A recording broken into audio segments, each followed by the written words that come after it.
بسم الله الرحمن الرحيم الحمد لله رب العالمين والصلاة والسلام على سيد الأنبياء والمرسلين محمد وآله وصحبه أجمعين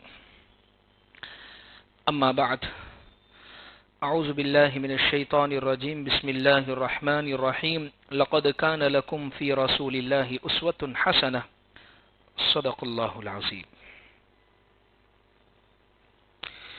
عزیز بزرگوں، نکاح کے تعلق سے عنوانات اور سبق چل رہے ہیں.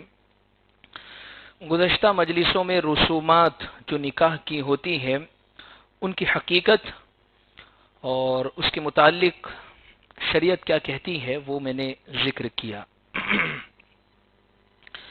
آج کی مجلس میں یہ بات ذکر کرنی ہے، رسومات ختم کرنے کا حل کیا ہونا چاہیے، نکاح ہمارے سنت کے مطابق کیسے ہو اور نکاح میں سادگی کیسے آوے، تو اس کا حل کیا ہے، پریکٹیکلی اس پر کس طریقے سے ہمیں عمل کرنا ہمارے لیے آسان ہوگا اور ممکن ہوگا، اس کے تعلق سے چند باتیں ذکر کرنی ہے. عزیز بزرگوں، دیکھیے ایک بات ذہن میں رکھیں، کسی بھی چیز کو معاشرے میں، سماج میں یا لوگوں میں عام کرنا ہے، رواج دینا ہے، اس کو بڑھانا ہے، تو یاد رکھیں وہ چیز قانون بنانے سے حل نہیں ہوگی.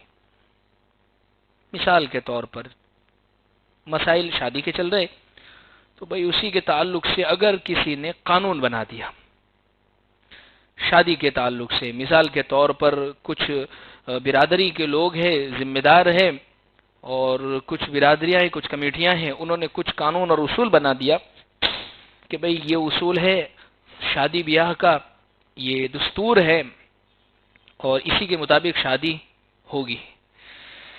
بھئی قانون بننے کو بن بھی جائے گا، کچھ لوگ جو اس کی فکر کرنے والے ہوں گے، بھئی قانون بنائے، بھئی بڑوں نے بنایا ہے تو اس پر عمل بھی کر لیں گے، لیکن 100% اس کا صحیح حل وہ نہیں نکلے گا، اس لیے کہ قانون بنانے کے بعد اس کے ٹوٹنے کے راستے کئی سارے نکل جاتے ہیں.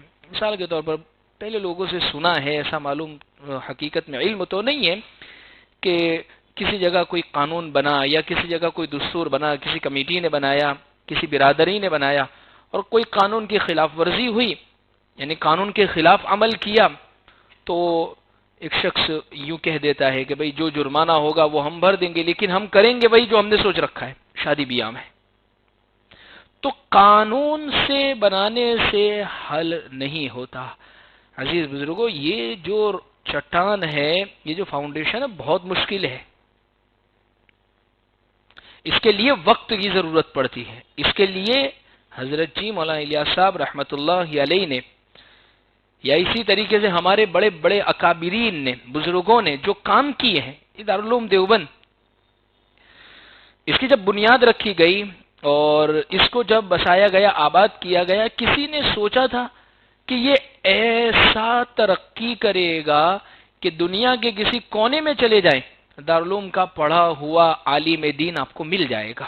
لیکن ابتدا، فاؤنڈیشن، شروعات، ایک انار کا درخت تھا، اس کے نیچے ایک استاد ایک شاگرد دونوں بیٹھ کے شروعات کر رہے.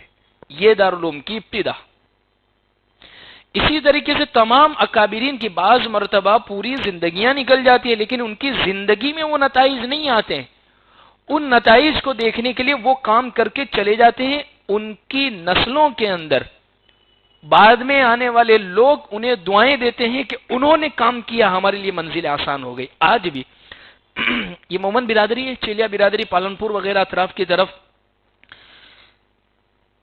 یہ آج بھی حضرت جی مولانا عمر صاحب پالنپوری رحمۃ اللہ علیہ کو، اسی طریقے سے رہنے مولانا نذیر صاحب کو، جن کے نام سے جامعہ نذیریہ کاکوسی کا مدرسہ ہے، بڑی دعائیں دیتے ہیں کہ اصل میں اس زمانے کے اندر جب انہوں نے محنت کی، آج ان کی نسلیں ایسی زبردست تیار ہے، اتنی بہترین تیار ہے کہ آپ گاؤں میں چلے جائیں تو چلتا پھرتا دین آپ کو نظر آتا ہے۔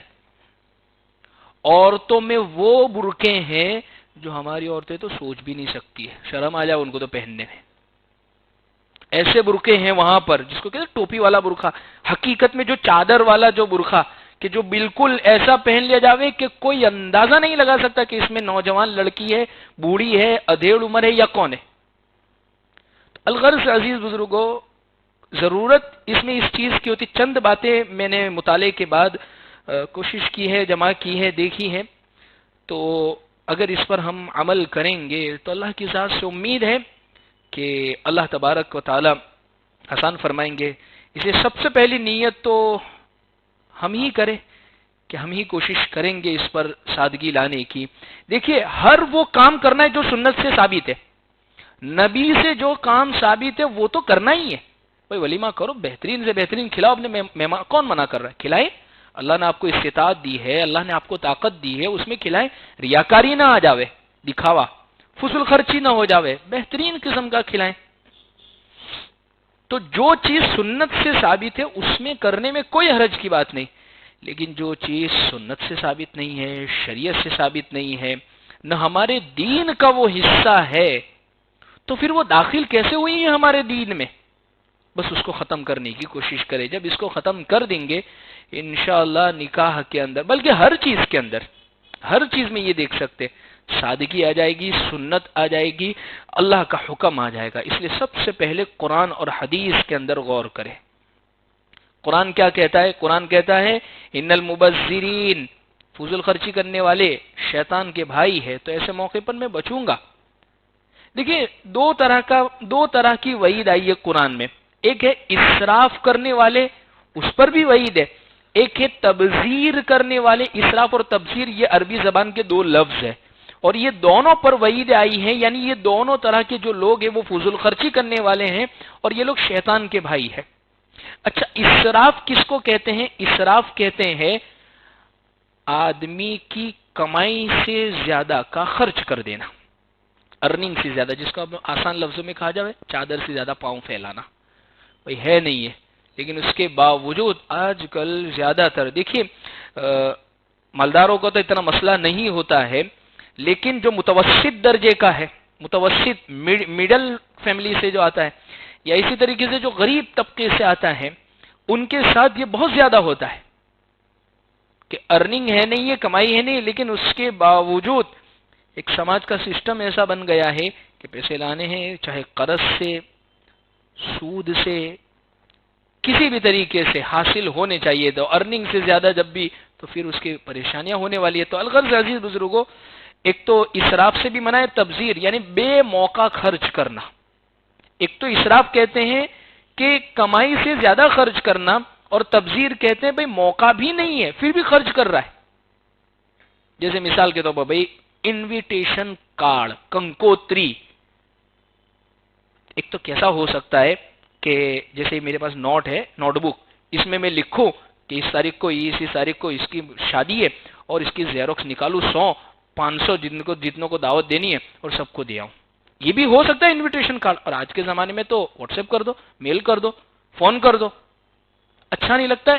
تو چلو یہ اتنا بھی سادگی پر نہیں لا رہا ہوں، لیکن کم سے کم ایسی کنکوتری جو بہت معمولی بجٹ کے اندر تیار ہو جاوے، اب اس کے لیے 500 روپے کی، 1000 روپے کی ایسی کنکوتری جو ایک مرتبہ صرف اطلاع حاصل کرنے کے بعد، ایسا نہیں ہوگا کہ یہ کنکوتری آپ نے میڈل دی ہے تو سیدھی آپ سے پڑھنے کے بعد اس کی گھر کی الماری میں وہ جا کے فٹ ہو جائے گی، وہ کچرے کے ڈبے میں ہی آنے والی۔ تو تھوڑا اللہ نے دماغ دیا ہے تو ایسی جگہوں پر خرچ کرے جو حقیقت میں ہے جگہ۔ آپ ڈش بہترین کر دیجئے، اس پر خرچ کر لیجئے۔ دیکھیے، مالدار اگر 1 لاکھ روپے کا خرچ کر رہا ہے تو وہ اس کے لیے فضول خرچی نہیں ہوگی۔ اگر وہ 16 بریان کھلا رہا ہے تو اس کو وہ کروڑوں میں کما رہا ہے تو اس کو تو کیا مسئلہ ہوگا، 16 بریان کھلا رہا ہے۔ لیکن میڈیم درجے کا ہے، غریب درجے کا ہے، اس کے لیے زردہ بھی اگر بھاری پڑتا ہے تو یہ اس کے لیے فضول خرچی ہوگی۔ پھر تو بھائی ہے نہیں ہے نا، تو زبردستی کا تو اتنا سارا کر رہا ہے۔ تو فضول خرچی کا مطلب زردہ اور بریان نہیں ہے، فضول خرچی کا مطلب میرے میں اتنی بھی طاقت نہیں ہے پھر بھی میں اس سے زیادہ کر رہا ہوں، اس کو منع کیا ہے شریعت. تو سب سے پہلے نکاح کے جب بھی عنوان چیپٹر آوے تو ہم اللہ کا حکم دیکھیں, اللہ کے نبی صلی اللہ علیہ وسلم کی حدیث دیکھیں. حضور نے فرمایا النکاح من سنتی, نکاح یہ میری سنت ہے. بس اس میں سب آ گیا, سب چیز آ گئی, سادگی بھی آ گئی, سنت بھی آ گئی. بھائی مجھے کس کو دیکھیے آج کل نکاح میں خرچ کرنے کی واحد یا 2-3 وجہ کہ بھائی کیوں یہ سب ہوتا ہے. تو ایک تو ریاکاری, اللہ معاف کرے, تو کرنا ہی پڑے گا. کس کے لیے کرنا ہے, کس کے لیے کرنا ہے, کس کے لیے کرنا ہے؟ ظاہر سی بات ہے کرنا ہی پڑے گا, یعنی کسی اور کو دکھانا ہے بھائی مقصد اس سے, تو یہ ہے ریاکاری. تو ایک تو یہ وجہ ہوتی ہے, اور دوسری بھائی کھا کے آئے ہیں اتنی سارے کی جگہ پر, تو پھر ہمارے یہاں بھی پھر کھلانا پڑے گا, بلانا پڑے گا. تو یہ جو کھانا ہوا سنت تو نہیں ہوا, یہ تو ادلے بدلے کا کھانا ہوا کہ وہ وہاں کھا کے آئے تو اس کی وجہ سے اب ہمارے موقع پر ہم کھلا رہے, تو پھر سنت والی برکت بھی اس میں سے نکل گئی. تو اس لیے عزیز بزرگوں, اللہ آج کل جو شادی بیاہ میں جو ہونے کی بہت زیادہ جو وجوہات ہے وہ یہ 2-3 وجوہات ہے کہ ریاکاری ہوتی ہے. اور تیسری بہت اہم وجہ بتاؤں میں آپ کو, مستورات بھی اگر موجود ہوگی تو ناراض نہ ہو جائے. سب سے اہم وجہ لگام وہاں ہے, مستورات کے ہاتھ میں. تو انہوں نے جیسا کہتے ہیں بھائی یہ فنکشن تو کرنا ہی پڑے گا, تو پھر کرنا ہی پڑے گا. تو یہ بہت مشکل مسئلہ ہے. اسی لیے دیکھیے جب بھی مشورے, اور ہمارے اکابرین بزرگوں نے مشورے کے آداب میں یہ لکھا ہے, سب جن بیٹھے, گھر کے سب ہو, بچے بھی ہو, بوڑھے بھی ہو, عورتیں بھی ہو, سب ہو, امیر جو ہو فائنل ڈیسیژن وہ مرد کرے. عورتوں سے اور بہت اچھی بات ہے, اتنا پھر ڈیسیژن وہی کرے جو اپنے کو سمجھ میں آتا ہے اور اپنے بجٹ میں بیٹھتا ہے. ورنہ پھر کپڑے بھی چڑھانے, وہ بھی چڑھانا, یہ بھی چڑھانا. اچھا شادی بیاہ کے رسم فنکشن تو 8-10 دن بھی ہے, شادی کی تھالی کہاں سے یہ سمجھ میں نہیں آتا. ایک تو کسی کو اگر معلوم ہو تو وہ شاید میں سمجھتا ہوں کہ یہ بھی ایک ہندوانہ رسم میں سے ہی آئی ہے کہ شادی کے 1 ہفتے پہلے میں یہ مناسب سمجھتا ہوں کہ جیسے ایک تو پہلے اس کی شکل یہ تھی شادی کی تھالی بھیجنے کی, ایک شکل یہ ہوتی تھی کہ بھئی اس میں ناریل بھی سجا ہوا ہوتا, اور دوسری وہی ایسی ہی, مطلب یعنی ایک شگون آیا وہاں سے شادی کے بھیجنے کا, یہ ہندوانہ رسم ہے. تو اب اس کی لیٹسٹ نئی شکل بنا دی, مٹھائی کا باکس یا پتہ نہیں اور کیا چیزیں ہوتی ہے وہ اس کی شکل بنا دی. تو اس طریقے سے یہ رسم کو میں یہ کہتا ہوں اس چیز کو ختم ہی کر دے. اگر کھلانا ہی ہے تو بس ایسے نام سے کھلا دے کہ بھائی رشتہ داروں کو بھیگی کرنا ہے, مجھے صلہ رحمی کرنی ہے, مجھے رشتے میرے جوڑنے ہیں, میں محبت کرتا ہوں اپنے رشتہ داروں سے, میں سب کو بلا کے کھلا دیتا ہوں. کیوں اس عنوان سے ہی جمع کرنا ہے کہ بھائی شادی کی تھالی ہے یا فلاں ہے یا یہ ہے یا وہ ہے, اس کرنے کی وہ نام دینے کی وجہ سے. کیونکہ اکثر لوگوں کو جب میں پوچھتا ہوں کہ بھائی کیوں, تھوڑا ایک بکھورا ہو جانے, ایک جمع کر لے, بھائی کہاں موقع ہوتا ہے, بھائی نہیں موقع ہوتا ہے تو آپ بلا لو ایسے ہی. یہ روٹین والی زندگی میں بھی اگر آپ بلا لیں گے, کوئی ضروری نہیں کہ شادی کا تھالی سے شروع ہو کر پھر 8-10 دن تک چلتے ہی رہے. یہ نارمل جو لائف چل رہی ہے, بہت دن سے آپ کے گھر میں فنکشن نہیں ہوا تو سب رشتہ داروں کو بھیگی کر لو ایسے ہی کہ بس کیوں بلایا, کوئی فنکشن نہیں, بس ایسے ہی محبت بڑھ جاوے ہماری, بس اس لیے بلایا, سنت ادا ہو جائے گی. تو الغرض عزیز بزرگوں, دوسری سب سے پہلی جو میں نے چیز ذکر کی ہے, اللہ کے نبی صلی اللہ علیہ وسلم کی احادیث میں غور کریں. احادیث کے اندر حضور نے جو چیزیں ذکر کی ہیں اس کو کریں. تو یہ میں نے 3 حل عام طور پر جو ہونے کی وجوہات ہے بھائی, دیکھیے عورتوں کے جو دل ہوتے ہیں وہ میں نے اس سے پہلے بھی ذکر کیے ہیں, وہ بہت ہی زیادہ نازک ہوتے ہیں, سینسیٹیو بہت زیادہ ہوتی ہے, کسی بھی چیز کو دل پر بہت زیادہ لے لیتی ہے. تو ان کو اسی حساب سے سمجھاوے.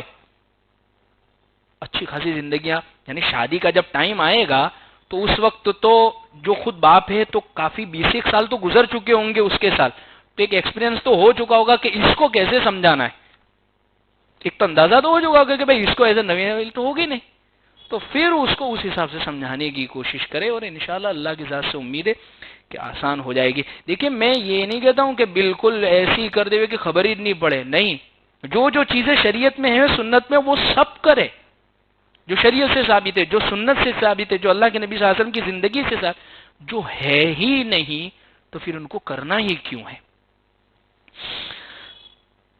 ایک اور بات یہ ہے کہ دیکھیے دیکھا دیکھی کا جو معاملہ ہے اس کو ہم چھوڑنے کی کوشش کریں. اصل زیادہ تر خرچ ہونے کی وجوہات میں سب سے اہم وجہ دیکھا دیکھی، فلاں نے یہ کیا ہے اور انہوں نے اس طریقے سے کیا ہے، یا وہاں پر اتنا خرچ ہوا تھا، یا ہمارا یہ ہے معاملہ تو ہمیں اس طریقے پر، اور پھر اس میں یہی جملے ہوتے ہیں کہ بھئی اتنا کریں گے تو اچھا نہیں لگے گا، یا فلاں نہیں لگے گا، یا یہ نہیں لگے گا۔ بعض مرتبہ تو یہ لاک ڈاؤن کے زمانے میں بھی بھئی لمٹ تھی، پھر بھی لوگوں نے لمٹیں بھی کراس کر دی کہ نہیں اس کو تو بلانا پڑے گا، وہ تو بلانا پڑے گا۔ بھائی اچھا موقع تھا شادی سے کرنے کا، یہ تو آپ کے لیے بالکل آسانی کے ساتھ کہ جو بھی دعوت ہے بلایا نہیں، کورونا تھا یا کیا کرے، کم لوگوں کو بلانے کا تھا، بلکہ پہلے نمبر پر تو یہ کہے کہ بھئی سادگی سے کیا ہے ہم نے، تو اللہ کے نبی صلی اللہ علیہ وسلم کی سنت کے مطابق، شریعت کے مطابق۔ تو الغرض عزیز بزرگوں، دیکھا دیکھی کو چھوڑے، ہم یہ دیکھیں ہمیں کسے دکھانا ہے۔ میں نے بار بار شادی بیاہ کا جب بھی بیان ہوتا ہے میں اکثر ایک جملہ نقل کرتا ہوں، جس دن کے لیے ہم سب سے دعائیں کرواتے ہیں کہ ہمارے لیے دعا کرنا شادی کا کام ہے، اور بچے کی شادی ہے، لڑکے کی شادی ہے، لڑکے کی شادی ہے، اللہ معاف کرے اللہ کی نافرمانی بھی ہم سب سے زیادہ اسی دن کرتے ہیں۔ ویڈیوگرافی ہے، مرد عورت کا مکس گیدرنگ ہے، یا اسی طریقے سے ان کا آپس میں ملنا ہے، پھر اسی طریقے سے بدتمیزی ہے، تو یہ سب چیزیں جو ہو رہی ہیں وہ اسی دن ہو رہی ہے۔ تو اس لیے اس چیز کو ہم ذرا دل پر لیوے کہ دیکھا دیکھی کا معاملہ، بھئی اللہ نے جو ہمیں دیا ہے اور جتنا ہمیں طاقت ہے، اس لیے دیکھیے آپ عورتوں کو ذرا مزاج دیکھیں کہ ان کو ایسی فکریں لگ جاتی ہے کہ ابھی تو لڑکیاں ہوئی ہے یا وہ کچھ سال کی ہوئی ہے تو ان کو فکر لگ جاتی ہے کہ سونا جمع کرو، بھیگی کرو، کیوں کرے، بولے دینا ہے، تو وہ ایک سوار ہو گیا کیوں دینا ہے، بھئی جس جگہ جا رہی ہے وہ بھوکے ننگے لوگ ہوں گے، کیا ہے وہاں پر معاملہ، 2 وقت کی روٹی تو کم سے کم بچی کو کھلا دیں گے۔ اچھا عجیب بات یہ ہے کہ شادی کے اندر کوئی بھی خرچہ لڑکی والوں پر ہے ہی نہیں، اچھا لڑکے پر بھی نہیں ہے کوئی بھی خرچہ، پھر آپ کہیں گے مہر ہے، چھوارے تو لانا ہے، ولیمہ تو کرنا ہے۔ دیکھیے چھوارے لانا یہ بھی ضروری نہیں ہے، سنت ہے، لائے گا تو کھلا دینا، نہیں ہے تو کوئی بات نہیں۔ ولیمہ کرنا یہ بھی سنت ہے تیرے پاس تو کھلا دے، نہیں ہے تو تیرے دوستوں کو سب رشتہ داروں کو بولو ٹفن لے کے آ جانا، اپنے بیٹھ کے کھا لیں گے، اجاڑی کر لیں، یہ بھی سنت ہے، یہ ہے سنت، اللہ کے نبی صلی اللہ علیہ وسلم نے کیا ہے ایسا نکاح۔ تیسری چیز مہر، تو وہ تو اب ایک رواج ہوا ہے کہ اب سیدھے کیش ملتے ہیں، ورنہ ایک نسل اوپر آپ اٹھا کر دیکھیں، ایک پیڑھی ادھاری چلتے تھے، ادھاری چلتے تھے، حالانکہ کروڑ پتی پھر بھی اس اچھا بعض لوگ تو ادھار لکھانے کو فضیلت ہے، نہیں معجل لکھنا اس میں، اچھا ان کو خود کو بھی سمجھنی پڑتی یہ معجل کیا ہے اور معجل کیا ہے، یہ عربی زبان کے 2 لفظ ہیں، معجل عین کے ساتھ ہو تو کیش، معجل حمزہ کے ساتھ ہو تو ادھار۔ وہ انتقال کے موقع پر لے کر آتے تھے کہ بھئی معاف کراؤ نے، وہ کراؤ، حالانکہ مہر کبھی بھی معاف نہیں ہوتی ہے۔ مہر یہ ایسا پیسہ ہے کہ اگر شوہر کا انتقال ہو گیا ہے تو اس کی وراثت میں سے سب سے پہلے وہ قرضہ مائنس ہوگا کہ پہلے اس کو نکال کے الگ کرو، اس کی بیوی کو پہنچاؤ اس کی وراثت میں سے، پھر سب تقسیم کرو، اور اگر بیوی کا انتقال ہو گیا ہے تو شوہر اس کو نکال کے اس کے کھاتے میں، اس کی وراثت میں الگ سے رکھ دے کہ وہ پھر اب تقسیم ہوگا، تو یہ کبھی معاف نہیں ہوتا ہے، وہ تو لازم ہو گیا، وہ ہو گیا۔ تو الغرض دیکھیں نکاح کے اندر کوئی بھی خرچہ کسی پر بھی نہیں ہے، جو بھی کرنا چاہے تو بہت آسان ہے۔ تو الغرض عزیز بزرگوں، دیکھا دیکھی کو چھوڑے، اسی طریقے سے 4 باتیں ہم نکاح میں اگر کر لیں گے تو انشاءاللہ ہمارا نکاح آسان ہو۔ سب سے پہلی چیز تو یہ ہے نکاح مسجد میں رکھے۔ الحمدللہ بہت سارے نوجوانوں نے فکر کی، اور الحمدللہ کئی نکاح، میں تو کئی سالوں سے پڑھا رہا ہوں نکاح، اور الحمدللہ میں سمجھتا ہوں 90% نکاح میں نے مسجد ہی میں پڑھائے ہیں، اور نوجوانوں میں ایک رجحان بنا ہے کہ مسجد میں نکاح، بس سنت بھی ہے۔ ترمذی شریف کی روایت ہے، پیارے آقا صلی اللہ علیہ وسلم نے فرمایا اعلنوا ھذا النکاح وجلوہ فی المساجد، نکاح کا اعلان کیا کرو۔ کیسے ہو اعلان؟ وجلوہ فی المساجد، نکاح مسجد میں رکھ دو، اس سے بڑا اعلان کرنا ہو تو اور کہاں جائے گا؟ سب سے بڑا، جیسے ہم کہتے ہیں نا بعض مرتبہ کسی آدمی کو کوئی بات جا مسجد میں جا کے کہہ دے، ہم کہتے ہیں بعض مرتبہ کہ تیرے کو بھی خبر پڑ گئی، اس کو بھی خبر پڑ گئی کہ جا مسجد میں جا کے، یعنی مسجد ایک اعلان کی جگہ ہے، یہاں پر جو بھی چیز ہوتی ہے بالکل کھلے عام ہوتی ہے، اس لیے مسجد میں یہ تو اب قیمتی چیزیں آ گئی یا قانون آ گئے، اس لیے مسجد میں دروازے لگنا اور دروازے بند ہونا شروع ہوئے، ورنہ مسجد میں کبھی دروازے نہیں تھے، یہ مسجد میں بھی لگائے گئے ہیں دروازے۔ شاہی مسجد یہ بہت 500 سال پرانی مسجد ہے، ورنہ دروازے مسجدوں میں کبھی نہیں ہوتے تھے۔ مسجدوں میں چیزیں قیمتی آئی، مسجدوں کے اندر دوسری بہت ساری چیزیں ہونا شروع ہوئی، تو اس وجہ سے پھر گیٹ اور دروازے اور ٹائم اور چیز، ورنہ مسجد تو ایسی جگہ ہے جہاں جب جس وقت جو شخص جانا چاہے آنا چاہے اس کے لیے آسانی ہو، پابندی کچھ نہ ہو. تو الغرض عزیز بزرگوں، سب سے پہلی چیز تو یہ ہے کہ نکاح مسجد میں رکھے. اچھا، مسجد میں رکھنے کے بعد پھر کوئی رسم نہ کرے. بعض لوگ نکاح مسجد میں تو رکھ دیتے لیکن پھر وہ سیدھے اٹھ کے لڑکی والوں کے بھائی وہاں جانا ہے. بھائی مسجد میں رکھ دیا، بات ختم ہو گئی. اب سیدھا بہو کو یا بیوی کو سیدھا رات کو بھیج دینا، بس یہ ہو گئی بات ختم. رخصتی کروا دینا، بس یہ ہو گیا معاملہ ختم. پھر وہاں جانا، پھر دو کوے، پھر جوتے، پھر کھینچم کھینچی، یہ سب کیا ہے؟ مسجد میں رکھنے کا کیا فائدہ ہوا؟ اس لیے اب غور کریں، عیسائیوں کے یہاں پر، کرسچن کے یہاں پر نکاح جو ان کی شادیاں ہوتی ہے چرچ میں ہوتی ہے. اگر وہ وقت کا بادشاہ کا بیٹا ہے یا بیٹی ہے، اس کے نکاح بھی چرچ میں ہی ہوں گے. ان کی عبادت گاہ کے اندر نکاح ہوں گے، ان کے چرچ کے اندر کی نکاح ہوں گے. تو ہمارے لیے تو اس سے بڑھ کر جگہ، بلکہ میں کہتا ہوں اکثر کہ جمعہ کے دن جمعہ کی نماز کے بعد فوراً نکاح کرو. اتنا بڑا مجمع اور کہاں ملے گا آپ کو نکاح کے لیے؟ ہمارے گھر کے جو افراد اگر کم پڑھتے ہو، دوست کم پڑھتے ہو، تو اس سے بڑا مجمع کہاں لینے جاؤں گے کہ سارے کے سارے جمعہ کے اندر نمازی موجود ہے، آپ کے نکاح کے اندر شریک ہے. جمعہ کے بعد فوراً نکاح، فوراً نکاح. یہ سب سے بڑا اعلان ہے. یا کسی بھی دن کسی بھی نماز کے بعد نکاح رکھ لے. سب سے پہلی چیز نکاح جو ہے وہ مسجد میں کریں. دوسری چیز، نکاح کے موقع پر کوئی دعوت نہیں، صرف ولیمہ ہے. کوئی بھی دعوت نہیں ہے، نہ ایک دن پہلے کا کھانا ہے، نہ شادی کی تھالی والا کھانا ہے وغیرہ. آپ کو ایسے ہی کھلانا ہے تو میں نے ابھی کہا بھائی بعض مرتبہ ایسا ہوتا ہے کہ بھائی تھوڑا کھلانا ہے یا اسی طریقے سے یہ، تو ایسے ہی بلا لے. کوئی نہیں ہے. جیسے محمد آباد اساتذہ کو یا اسی طریقے سے بعض لوگوں کو دیکھا کہ بھائی کھانے کی دعوت ہے، کوئی فنکشن ہے، شادی ہے، کچھ اور ہے، نہیں کچھ نہیں، بس ایسے ہی محبت کی وجہ سے تو ایسے کر لے. تو نکاح کے موقع پر جو سنت کھانا ہے وہ ہے ولیمے کا کھانا. لڑکے والوں کی طرف سے، لڑکی والوں کی طرف سے کھانا ہے ہی نہیں. ایک عقلی طور پر بھی سوچ کر دیکھو کہ جس نے اپنے کلیجے کا ٹکڑا دے دیا ہے وہاں کیا خوشی، کس چیز کی خوشی؟ وہاں سے تو جا رہا ہے ایک ممبر، اس کی بیٹی جا رہی ہے وہاں سے، تو وہ رخصت ہو رہی ہے، تو وہاں کوئی کھانا نہیں ہے. تو الغرض عزیز بزرگوں، نکاح کے موقع پر کوئی دعوت نہیں، ولیمہ. اور ولیمہ سنت ہے. دعوت ہو تو قبول کرنی چاہیے، اس میں جانا چاہیے. حدیث میں حضور نے فرمایا کہ بئس طعام ولیمہ، سب سے برا کھانا ولیمے کا کھانا ہے جس میں غریب کو نہ بلایا جاوے، اور جب بلایا جاوے اولم ولو بشات، ولیمہ کرو چاہے چھوٹا سا ہی کیوں نہ ہو.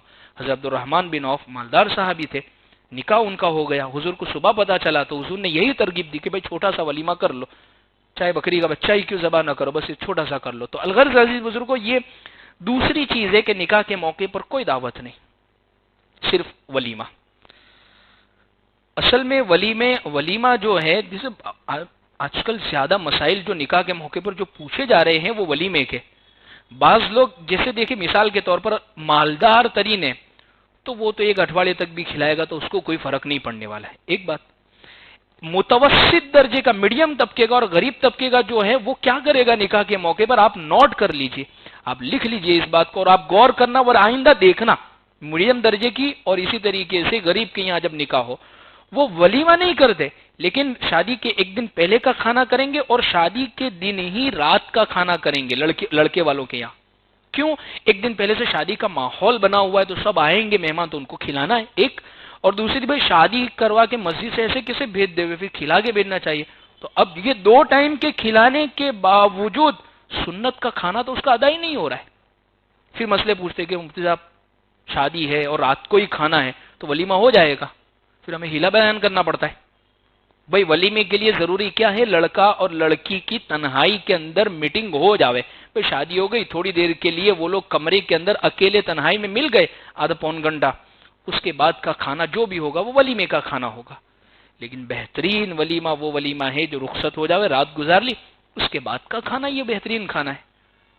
تو اس پر غور، سنت لاوے، سنت کو لانے کی کوشش کرے. بھائی رشتہ دار بھائی ان کو سیدھے مسجد میں بلائیں، مسجد میں نکاح ہے بھائی وہاں آ جانا سیدھے، پھر وہیں سے رخصت ہو جانا، یہ ختم ہو گئی بات. اور اگر بہت زیادہ ہے تو شربت پر نکاح پڑھا دو، شربت پلا دو. اس کی گنجائش حدیث میں بھی ملتا ہے کہ اللہ کے نبی صلی اللہ علیہ وسلم کا کوئی نکاح ہوا تھا جس میں آپ کی دوسری بیویوں نے مہمانوں کے آنے کے لیے کوئی کھجور کا شربت بنا کے رکھا تھا کہ آئیں گے تو کھجور کا جو شربت اس کو بنایا تھا، تو اس کی گنجائش ہے، تو اس کو کر لیا جاوے۔ دو بات، تیسری بات ظاہر سی بات ہے کہ جب ایک ہی ہے تو اب بارات وغیرہ راتی جو ہوگا اس کا کوئی تصور ہی نہیں رہا۔ اور چوتھی، جہیز کوئی نہیں ہے ہماری شریعت میں۔ جہیز جو ہوتا ہے کہ بھئی یہ لڑکی کو دینا ہے، لڑکی کو میراث دینا ہے، اس کا حق دینا ہے۔ اور اگر دیکھیے بہت ہی خوشی ہے کہ میری بیٹی کو دینا ہے، مجھے اپنی خوشی کے حساب سے دینا ہے، میں جہیز کی سمجھ کے نہیں دے رہا ہوں، یا اسی طریقے سے میں اس وجہ سے نہیں دے رہا ہوں کہ شادی، بلکہ میری اپنی خوشی میں لڑکی کو دینا ہے، تو اپنی لڑکی کو دیں، لیکن پھر اس میں دکھاوا نہ ہو۔ صرف بیٹی کو دیا ہے اور بیٹی جانتی ہو، اس کے گھر والے جانتے ہو، یہ تو اب ختم ہوا، ورنہ پہلے آپ لوگوں کو معلوم ہوگا کہ بھئی نکاح کے موقع پر پورا جہیز سجا کے رکھتے تھے، ختم نہیں ہوا، کم ہوا ہے پورا، کہ یہ بھی ہے، وہ بھی ہے، وہ بھی ہے، وہ بھی ہے۔ تو یہ سب جو سجا کے جو رکھا ہے، یہ ساری کی ساری یہ ریاکاری ہے۔ بھئی آپ کی بیٹی کو دینا ہے تو اس میں پورے دنیا کو دکھانے کی کیا ضرورت ہے؟ محبت کی وجہ سے دیا ہے کہ لوگوں کو دکھانے کے لیے دیا ہے؟ اس لیے اللہ کے نبی صلی اللہ علیہ وسلم کا جو دیا تھا حضرت فاطمہ رضی اللہ، وہ جہیز نہیں تھا، وہ جہیز نہیں تھا، وہ حضرت علی رضی اللہ عنہ بھی حضور ہی کی پرورش میں تھے، حضور ہی کی تربیت میں تھے، یعنی حضور کے بیٹے جیسے تھے، اور وہ غریب تھے تو ان کی ایک مدد کر دی تھی۔ اور وہ بھی کیا چیز دی، کوئی کروڑوں کی زمینیں تھوڑی دے دی تھی حضرت علی رضی اللہ عنہ کو۔ اللہ کے نبی صلی اللہ علیہ وسلم نے تکیہ دیا تھا اور مشکیزہ دیا تھا پانی کا اور چادر، بس یہ کچھ چیزیں تھیں۔ بعض لوگ دلیل دیتے کہ یہ گاڑی بھی دیں گے یا وہ بھی دیں گے۔ اب یو پی بہار اس طرف کے اطراف میں آپ چلے جائیں، یعنی لڑکیاں جب پیدا ہوتی ہیں تو وہی جو مشرکین مکہ کا معاملہ ہوتا تھا، اذا بشر احدهم بالانثى ظل وجهه مسودا وهو كظيم، چہرہ ان کا سیاہ پڑ جاتا، یتوارا من القوم من سوء ما بشر به، وہ لوگوں سے چھپتا پھرتا تھا، ڈر لگتا تھا اس کو لوگوں کے سامنے آنے میں، اس وجہ سے کہ اس کی یہاں لڑکی پیدا ہو گئی۔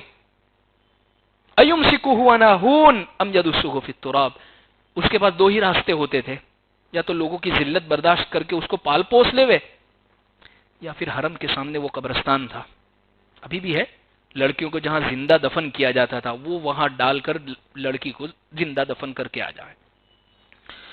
عزیز بزرگوں، اگر اس چیز کو ہم نے نہیں روکا، اس چیز کو اگر ہم نے نہیں کم کیا، تو یاد رکھیں یہ شادیاں بہت زیادہ مشکل ہوتی جا رہی ہے۔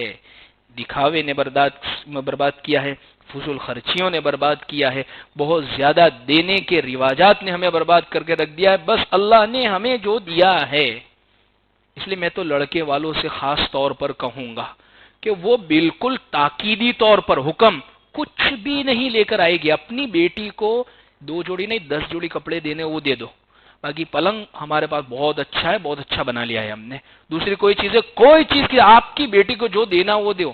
ہم فقیر نہیں ہیں کہ آپ کے پاس سے کوئی چیز لیں گے، آپ کی بیٹی کو جو دینا ہے وہ دو، الحمدللہ۔ بس آپ کی بچی کچھ بھی نہیں دو، پھر بھی الحمدللہ اللہ نے ہمیں استطاعت دی ہے، وہ ہم جو کھائیں گے اس کو کھلا دیں گے۔ یہ چیزیں جب سماج میں معاشرے میں آسان ہوگی تو نکاح آسان ہوتی، یعنی لڑکی والوں پر کوئی بوجھ نہ ہو، لڑکے والوں پر کوئی ذہنی ٹینشن نہ ہو، دیکھا دیکھی نہ ہو۔ اور ایک اور حل یہ بھی ہے کہ اجتماعی شادیاں، سمو لگن جس کو کہتے ہیں، اس کو عام کیا جاوے، اس کا رواج دیا جاوے۔ دیکھیے سمو لگن اور اجتماعی شادی کا مطلب ہرگز یہ نہیں ہے غریبوں کو جمع کر کے ان کی شادی کر دینا، یہ سمو لگن کا مطلب نہیں ہے۔ سمو لگن اجتماعی شادی کا مطلب یہ ہوتا ہے کہ جس کے اندر سماج کے سب سے ٹاپ کے درجے کا آدمی ہو، وہ بھی اسی میں نکاح کرے گا، تب جا کے شادیاں آسان ہوگی، ورنہ یہ اس چیز کو صرف امداد کا اور مدد کرنے کا ہی اگر ہم نے ذریعہ بنا دیا تو سماج کے اندر وہ چیزیں کم نہیں ہوگی۔ اس لیے کہ دیکھیں الناس علی دین ملوکہم، ایک کہوت ہے عربی زبان کی بڑی مشہور ہے، لوگ اپنے بڑوں کے دین پر ہوتے ہیں، اور مالداروں نے، بڑے طبقے کے لوگوں نے جس چیز کو رواج دے دیا، بلکہ ہونا یہ چاہیے کچھ وقت کے سماج کے اندر کہ شادی بیاہ اتنی آسان ہونی چاہیے، نکاح ایسے اجتماعی موقع پر ہونے چاہیے، ان لوگوں کو، جیسے ہوتا ہے نا بعض مرتبہ کہ بھئی اتنا نہیں کریں گے تو شرم آئے گی، تو میں تو یہ چاہتا ہوں ایسا ہونا چاہیے کہ ان لوگوں کو شرم آنی چاہیے کہ جو سمو لگن میں نکاح نہ کرے، اجتماعی شادی میں نکاح نہ کرے، کہ وہ بھئی شادی الگ سے کرے تو ان کو ایسا محسوس ہونا چاہیے کہ ہم نے الگ سے رکھ کے شادی، گویا ایسا معلوم ہوتا ہے کہ میں نے گناہ تو نہیں کر دیا۔ حالانکہ شرعی طور پر کوئی پابندی نہیں ہے، میں تو ایک بات ایک حل کے طور پر ذکر کر رہا ہوں، جو اپنا نکاح جس طریقے پر رکھنا چاہے بس یہ دیکھے سنت کیا ہے۔ لیکن ایک بات مختصراً میں نے یہ ذکر کر دی ہے، تو الغرض عزیز بزرگوں یہ چند باتیں آپ کے سامنے میں نے ذکر کی ہے، انشاءاللہ اگر اس کی کوشش کریں گے، اور ہمارے سماج میں، ہمارے معاشرے میں، ہمارے قریب کے زمانے میں ہمارے لوگوں میں ایسی مثالیں ملتی ہے کہ کیا بھئی کوئی مشکل کام نہیں ہے، اصل میں اس چیز کو بہت اہم سمجھ لیا ہے کہ زندگی کا سب سے اہم کام، اور لوگوں نے کہوت کہہ کے اتنا اس کو سمجھ لیا کہ بہت اہم لگتا ہے، جیسے کہتے ہیں نا عورتوں کے پاس، یا اسی طریقے سے کبھی بات نکلے عورتوں کے سامنے تو وہ کہہ دیتی کہوت میں، تو گھر کھول کے دیکھ، شادی کر کے دیکھ، تجھے پتا چل جائے گا۔ تو اتنا مشکل اس کو بنا دیا ہے کہ یہ کہوت میں بھی بہت مشکل چیز ہو گئی، تو اس لیے اس کا ایک بوجھ سوار ہو گیا۔ اس کو آسان کر حضرت مولانا مکی صاحب جو شیخ حرم ہے، جو درس دیتے ہیں، ان کا نکاح کیسے ہوا؟ وہ آئے مسجد میں، ان کے ابا نے کہا کہ بیٹا تیرا نکاح پڑھا دیتا ہوں، لڑکی والوں کو اجازت لینے کے لیے بھیج دیا ہو، وہ کہہ رہے میں نے کپڑے بھی نہیں پہنے تھے، جو پہنے لے کپڑے میں نکاح ہو گیا۔ یہ ابھی دیکھنا ہو تو حرم کے اندر۔ اسی طریقے سے میں بہت سارے ایسے لوگوں کو جانتا ہوں کہ جنہوں نے اتنا سادگی سے نکاح کیا، اتنا سادگی سے، بہت آسانی۔ ایک اور قریب کے اندر ایک دوست ہیں کہ انہوں نے اتنا آسان نکاح کیا، انہوں نے ولیمہ وہی کیا، آج بھی موجود ہے ہماری ہم عمر کے، انہوں نے وہی ولیمہ کیا جو حضور نے کیا تھا۔ سب دوستوں سے کہا اپنے اپنے گھر سے ٹفن لے کے آ جاؤ، ہم ساتھ میں بیٹھ کے کھا لیتے ہیں۔ ایسے بھی لوگ موجود ہیں دنیا کے اندر۔ کوشش یہ کریں، اللہ نے دیا ہے کرے خرچ، کوئی حرج کی بات نہیں ہے، لیکن سنت شریعت۔ اکبر الہ آبادی نے بہت اچھا شعر کہا تھا، تم شوق سے کالج میں پڑھو، پارک میں کھیلو، شوق سے پڑھو کالج میں، پارک میں کھیلو، جہاں جانا ہو جا، جائز غباروں میں اڑو، چرخ پر جھولو، آسمانوں میں پہنچ جاؤ، کوئی حرج نہیں، مگر ایک سخن بندہ عاجز کی رہے یاد، یعنی ایک بات اس عاجز کی یاد رہنی چاہیے، اللہ کو اور اپنی حقیقت کو نہ بھولو، اللہ کو یاد رکھو، اللہ ہمارے سامنے، اپنی حقیقت، بھئی میں مسلمان ہوں، مجھے اللہ کے سامنے مرنا ہے اور اب جواب دینا ہے، تو اس چیز کی ہم کوشش کریں۔ اللہ عمل کی توفیق عطا فرمائے۔ اللهم لك الحمد كما أنت أهل، فصل على محمد كما أنت أهل، وافعل بنا ما أنت أهل، فإنك أهل التقوى والمغفرة. ربنا آتنا في الدنيا حسنة وفي الآخرة حسنة وقنا عذاب النار وقنا عذاب القبر وقنا عذاب الحشر وقنا عذاب الدين. جزا الله عنا محمدا صلى الله عليه وسلم بما هو أهله. سبحان ربك رب العزة عما يصفون وسلام على المرسلين والحمد لله رب العالمين برحمتك يا